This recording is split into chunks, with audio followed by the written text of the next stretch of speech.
LeMay comes up with the idea of bringing the planes in very low, and instead of using bombs, he is going to use incendiaries. Now, the whole idea of coming in low is thought to be crazy by some, right? You're going to get killed. You're going to be destroyed. You're going to, and once again, the crews look at LeMay and they think, my God. But by that time, he has a reputation, and the reputation is that he knows what he's doing. He knows his business. The screwball knows what he's doing. I don't think anybody would have ever called him a screwball. But no, but I'm saying, it sounds, look, yeah. Some people thought he was crazy with some of these ideas. And some of them were going to lose their lives because of these ideas. That's why I use that word. Yes, and so he comes in low. He tells the planes, we're not going to fly in formation, which is all they've been practicing for.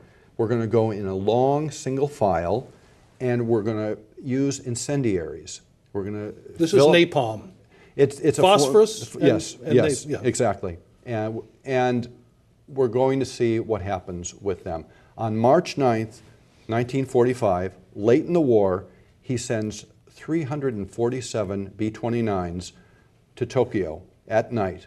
And what they do is the first two planes light up the target. Basically, if you can imagine lighting up both ends of a football field at night. So the first plane drops the incendiaries in the beginning of the target, the second plane at the end of the target.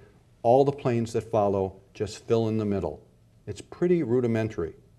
And what happens there that night is the biggest conflagration of all time. More people die in that one night, 100,000 people it's estimated, than in any night before or since. This is opposed to, say, Hiroshima, 80,000, Nagasaki, 35,000. Yes. One night, 100,000. One night. At least 100,000. Yes.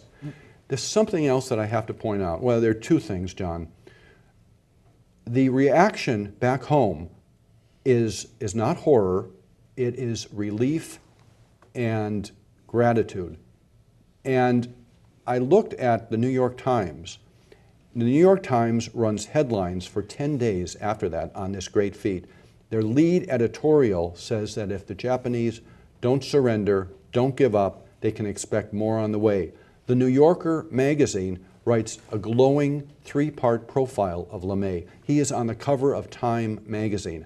That is the attitude of the United States in 1945. He firebombs 64 other Japanese cities in what time period?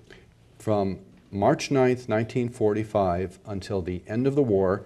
He has a world almanac and he just goes right down the list by population. And is it fair to say that hundreds of thousands of other people died?